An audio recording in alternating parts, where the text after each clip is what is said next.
السلام عليكم ورحمة الله وبركاته. كل حيث لدمانتين كسو دواء دي الأكاديمي إن شاء الله تعالى maantana waxaan samayn doonaa dulaadmo bastarkan quruxda badan anagoo isticmaalina Adobe Photoshop. Marka ugu horeysa waxaad tagaysaa file kadibna waxaad leedahay new. Marka new tiraadid kadib waxaad samaynaysaa inaad meeshaan aad saxdid cabirka waxaa ka dhiganaysaa 1080 oo balac ah sidoo kale dhererkana waxaa ka dhiganaysaa 1080. resolution-kana 300 ku aado. meeshaan waxaan u bixinaynaa poster to stationery ayaa u bixinaynaa maadaama aan stationery u sameynayno basarkan kadibna waxaan leenahay create. markuu saan nagu soo baxay waxaan soo qaadanay kalaradii aan rabno inaan ku sameyno. kalarada mar walba waa inay noqdaan kalar is qaadan kara sidoo kalena sahlaya in dadka u soo jiito. waxaan sameynaynaa marka ugu horeysa background-ka ayaa waxaan ka saaraynaa logga ama qufulka double click baa siinaysaa.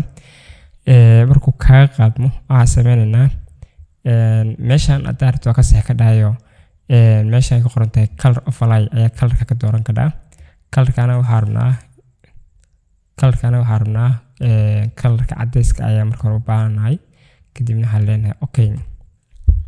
marka colorka aad soo sameysid waxaan soo qaadanaynaa shape kadibna shape halkaas ka bilaabanaa ilaa waxaan geenaynaa meeshaas ugu hooseysa.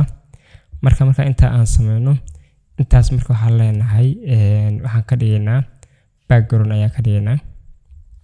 Ctrl T waa leenahay xoogaa jeedina ilaa hore gadaal si cadaanka geesaha ku jira uu naga baxo kadibna waxaan sameynaynaa okay ayaa leenahay. marka okay tiraadid labadan marka waa background marka highlight baa saaraysaa yani kan hoose oo background-ka ah iyo kan kore oo colorka guduudka ah group ayaa u sameynaynaa. waxaan ka dhigaynaa ma ku qoraynaa background ayaa ku qoraynaa maadaama aan rabno in waxyaabo badan aan sameysan sidaan iskaga khaldamin. marka inta sameyno waxaan soo qaadanaynaa shapeska ayaa soo qaadanaynaa. hagan shape yar ayaan ku sameysanaynaa oo laba halahaas oo kale ah adoo shift L tahay soo jeedinaa ilaa halahaas kale ayaa keenaa. marka inta ay sameysid waxaan sameynaynaa background-kiisa waxaa u deynaa guduudka yani stroke ayaan saxaynaa. stroke colorkiisa waxaa ka dhiganaa colorka cadayska ah waxaana gaarsiinaynaa adigu ilaa 5 oo kale ayaa dhinaciisa aan gaarsiinaynaa. marka inta aad sameysid waxaan sameynaynaa background kale yani shape-kan ayaa shape kale ka qaadaynaa oo asana altahayna ayaa kor u qaadaynaa kadibna waxaan sameynaynaa xoogaa shape-kan gadaal u soo saar ilaa halahaas oo kale. marka shape-kan soo darki ilaa intaas kale ka dhignaa. Ctrl T baa leenahay waxaan moodaa labadan shape inay waaweyn. Ctrl T baa leenahay kadibna horta labada highlight saarno.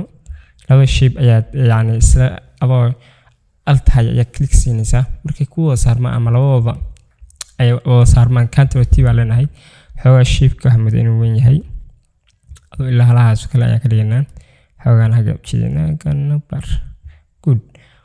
marka inta sameyno waxaan sameynaynaa labadan inaan soo gashano wuxuu ahaa sawiradoodii. shape-kan hoose ayaa tagaynaa.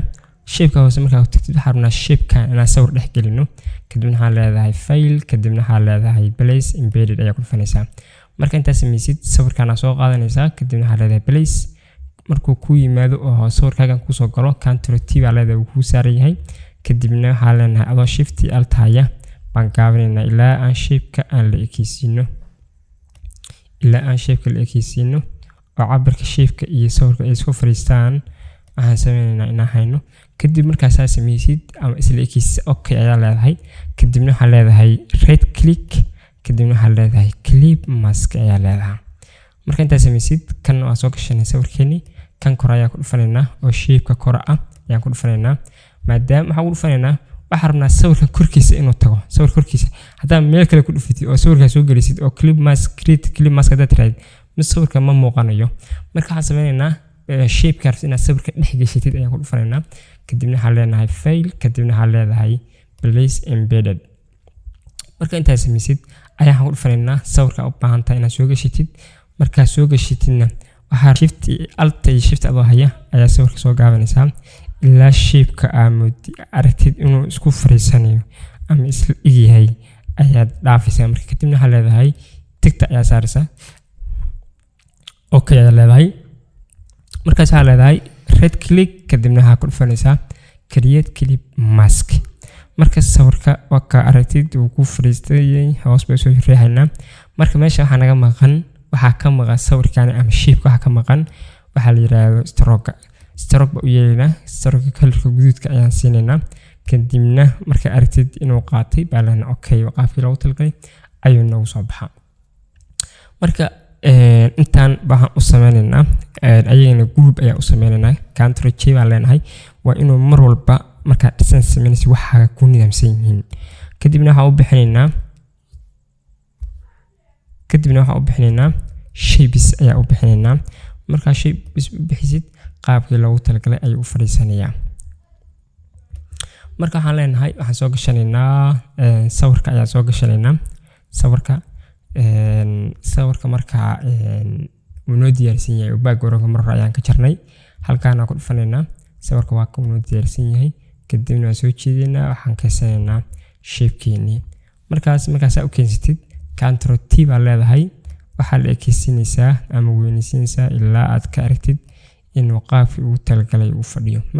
marka qaabkan ayaa anagana la qurux badnaaday. kadibna xasaynaysaa okay ayaa siinaysaa. marka sawirkaani waxaan geenaynaa qaybtan background-ka ayaa ku dareynaa. qaybta background-ka ayaa ku dareynaa. hadda wuu noo dooran yahay laakiin qaybta background-ka ayaa ku dareynaa. marka inta dhameystid xogaa kalradan oo soo qaadaysaa ilaa gaasa keenaysaa. maadaama hadeer ka samaysanay waxaan u baxnayn waxaan soo qaadanaynaa qoraalkeena ayaa halkaan soo gashanaynaa. maadaama qoraal meeshan noogu jiray waxaan leenahay tape toolka soo qaadanaysaa. kadib meeshan ayaa waxaad ku siinaysaa qoraalka noo baasti garaysnaa. marka qoraalka intaa marka soo qodid ama hal ku dhigay loogu talagalay qoraalka marka soo qaadatid waxa leedahay Ctrl T farta waxaa ka dhiganaa ilaa adigu 10 oo kale ayaan ka dhiganaa. ilaa 10 oo kale marka ka dhigtid anaga qaabkii loogu talagalay inuu soo baxay. marka waxaan rabnaa marka qoraalkeena qayb inaan u kala saarno ama silsilad inaan u kala saarno ayaa u baahanay. horta sawirka dhammaan qoraalka markuu ku dooran yahay meeshan maadaama farta minister inoo dooranta option badan leedahay waxaan ka dhigaynaa farteeda light ayaa ka dhigaynaa. marka light ka dhigno khafiif ka noqoto marka waxaan rabnaa sarsar inaan farta u weynaysiino. sarkaas u koreeya lightkiisa u daa kan dambe oo ku xigana waxaan siinaynaa medium. kan ugu dambeeyana asagana waxaan ka dhigaynaa mucda ama balac farta waxaan ka dhigaynaa ayagana bold ayaan ka dhigaynaa si farta ay noogu qurux badnaato. marka inta samaysid waxa u baahanahay shapes-kan qoraalka wuxuu naga galay qaybta shapeska. marka waa ka saaraynaa kor ayaa u qaadaynaa ilaa uu ka baxo groupka. kadibna iska ku dhufanaysaa saa shapeska xoogaa hoos ugu soo dejino. Ctrl T baa leenahay. kadibna hoos ayaa usoo wadeen cabaar ilaa aan ka aragno ilaa inta isha ay qaban karto. marka waxaa moodaa inaan 80% nashqadeena soo gabagabeynay. marka xaggan kaliya waxaan kusoo dareynaa lambarka lagala soo xiriiri karo WhatsApp-ka ayaan kusoo darsanaynaa.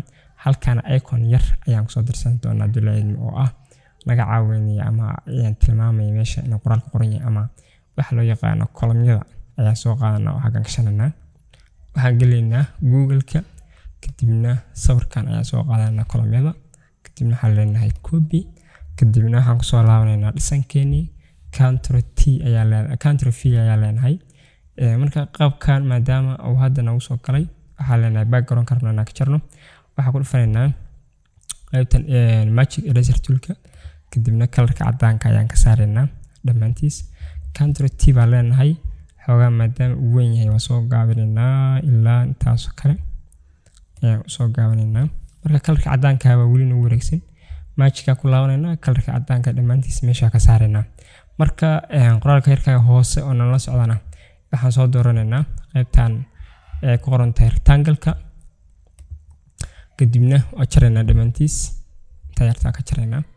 marka hadda maadaama uu kaligiis noogu soo haray kolomyadii waxaan sameynaynaa control T baan leenahay xogaa yara gaabinaynaa ilaa qoraalka intuu uu ku fariisan oo kale ayaan geenaynaa marka shift alt isla qabo xogaa yara gaabi marka inta uu ku leekado ilaa halahaas oo kale gaarsiisid waxaan leenahay okay marka qaybtan opacity-ga waxaan ka dhignaa qaybta opacity kale waxaan ka dhignaa ilaa 10 marka aragtid inuu khafiif noqday qaybtan filkan asagana waxaan ka dhignaa ugu yaraan 75 oo kale ayaa ka dhignaa marka hadda uu noo muuqdaa oo xogaa yani opacity ayaa hadda uu noo muuqdaa oo opacity ayaa dhinay kaliya hadda waxaan kusoo darsan doonaa lambaradii in laga soo xiri lahaa maadaama awal noo diyaarsanaa waan soo qaadanay halkan ayaa keensanaynaa si maadaama aan hore u soo qaadan casharkan qaabka loo sameeyo marna wala kuma celcelin karno marka